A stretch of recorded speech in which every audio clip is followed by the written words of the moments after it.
Hi friends, કેમ છો? I hope કે બધા મજામાં જ હશો. હવે તમારી સામે એક નવો વિડીયો લઈને આવી રહ્યા છે, જેના પહેલાં તમે લાઇક ને સબસ્ક્રાઈબ કરવાનું ભૂલતા નહીં, બરાબર? હવે આપણે કાલે એક વોચ અનબોક્સ કરી હતી, જે મારી વાઈફને ગિફ્ટ આપી હતી. હવે અમારા કેસમાં એવું છે ને કે એક વખતમાં કોઈ કામ પરફેક્ટ થતું જ નથી, એવું બરાબર ને? વસ્તુ પ્રોબ્લેમ એવો થયો છે, વોચ ચાલે છે, જો એકવાર જોતામાં તો લાગે જ નહીં કોઈ પ્રોબ્લેમ છે, બરાબર? જોઈ લો 60% ચાર્જિંગ છે, બરાબર. હવે આમાં પ્રોબ્લેમ એક એ આવ્યો છે કે આ ટાઈમ જે બતાવે છે અત્યારે કેટલા બતાવે છે 12:15-14 સમથિંગ, બરાબર. 20 ફેબ્રુઆરી બતાવે છે.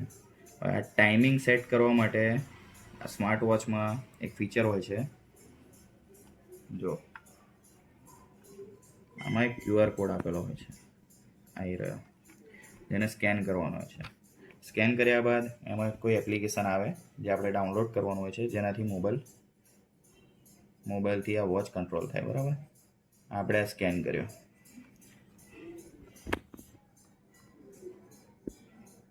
તરત જે એપ્લિકેશન આવવું જોઈએ, બરાબર, એ આવતું છે નહીં. ઘણીવાર એરર આવે છે, ઘણીવાર આ રીતના અટકી જાય છે, અને ઘણીવાર ડાઉનલોડ થાય તો કોઈ પણ અલગ અલગ ગેમની એપ્લિકેશનને એવું તેવું ડાઉનલોડ થાય છે. જો અત્યારે અટકી ગયું છે, બરાબર. એટલે વોચમાં ટાઈમ સેટ કરવા માટે આ એપ્લિકેશનની જરૂર પડે, જે ઓપન થતું નથી. અને બીજું ફાઇન્ડ ડિવાઇસ કરીને જે સિસ્ટમ છે, એમાં બ્લૂટૂથથી આપણે ડિવાઇસ કનેક્ટ કરીએ છીએ.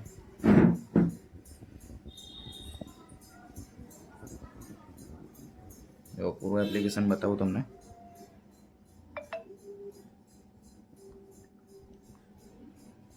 મોબાઈલની ડિસ્પ્લે પર ધ્યાન રાખજો.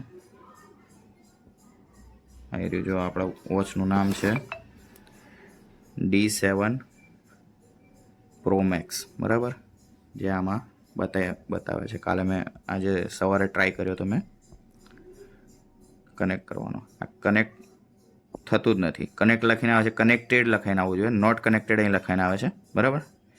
આ કનેક્ટ થતું જ નથી. હવે આ વોચનો ઉપયોગ સમજો ઘડિયાળ છે, જેમાં ટાઈમ જ પરફેક્ટ ના બતાવે તો ઘડિયાળનું કામ જ શું, બરાબર. તો હવે અમે જેમ કે કાલે કીધું હતું કે 1-2 દિવસની અંદર બદલાવા જઈશું, તો જતીનભાઈની શોપ પરથી આપણને ઘડિયાળ આ વોચ સ્માર્ટ વોચ બદલી આપશે. તો જેની માટે આપણે જઈ રહ્યા છે. તો વિડીયો પર બ્લોગમાં બન્યા રહેજો, આગળનો વિડીયો જોતા રહેજો. હેલો મિત્રો, તો અમે આવી ગયા છે રોબોટિક્સ દુકાન પર. ત્યાં જતીનભાઈના ભાઈ છે બિપિનભાઈ, એમને અત્યારે આ વોચનું ટેસ્ટિંગ કરીને પછી તરત જ વિડીયો બદલી આપી છે, બરાબર છે. જે મોબાઈલમાં કનેક્ટ કરીને કમ્પ્લીટ ચેક કરી આપીએ છીએ. તો 1-2 દિવસમાં તમે રિટર્ન આવો તો સાચે જ બદલી આપે છે, જેવું તમને કાલે વિડીયોમાં કીધું હતું. તો વોચ બહુ જ મસ્ત છે, બધા જ સેટિંગ અમને બતાવી દીધા છે. આ એ આપણા બિપિનભાઈ. બિપિનભાઈ, તમારી ઇન્સ્ટાગ્રામ આઈડીનું નામ છે? મિસ્ટર બી બ્લોગ કરીને છે, એમાં બેલ આઇકન ઓન રાખશો એટલે અપડેટ આવ્યા કરશે તમને. એમની આઈડીને ફોલો કરજો, અને આપણી પણ આ યુટ્યુબ ચેનલને સબસ્ક્રાઈબ કરવાનું ભૂલતા નહીં. Thank you. મિત્રો, જો ઘરે આવી ગયા છે, બરાબર. આ વોચની અંદર જેમ કે મેં તમને કહ્યું હતું કે એપ્લિકેશન બધા જ ફંક્શન કંટ્રોલ કરે છે. તો QR કોડથી એ એપ્લિકેશન આપણે ડાઉનલોડ કરી શકીએ છીએ, બરાબર. જે પહેલાં બીજા જે ઘડિયાળમાં પ્રોબ્લેમ આવ્યો હતો એના ઓપ્શનમાં આ ઘડિયાળ આપ્યું છે.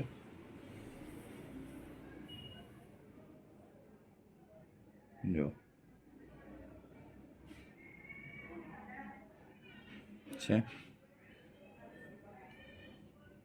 આવી ગયું તરત જ લેક્સસ ફિટ કરીને એપ્લિકેશન આવી ગયું છે. આમાં બધા જ સેટિંગ થશે, ઘડિયાળનો ટાઈમિંગ પણ સેટ થઈ જશે, બરાબર. જો 6:14, અહીંયા 6:15, આ 6:15 ટાઈમ થઈ ગયો છે, બરાબર. 1-2 સેકન્ડ આગળ પાછળ ચાલે છે, એ આનાથી કંટ્રોલમાં આવી જશે. તો બસ આ જ રીતે આ ઘડિયાળ છે આપણી, બરાબર, જે આપણે ચેન્જ કરાવીને લાવ્યા છીએ X10 મિની, બરાબર.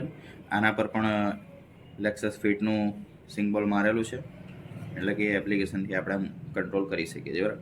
જ્યારે પેલી ઘડિયાળ ઉપર કોઈ પણ જાતનું એપ્લિકેશન બતાવતા નહોતા અને QR કોડ સ્કેન કરવાથી પણ કોઈ એપ્લિકેશન આવતું નહોતું.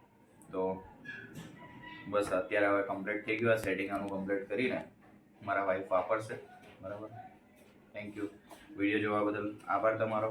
આ રીતના નવા વિડીયો જોવા માટે સબસ્ક્રાઈબ કરજો, લાઈક કરજો.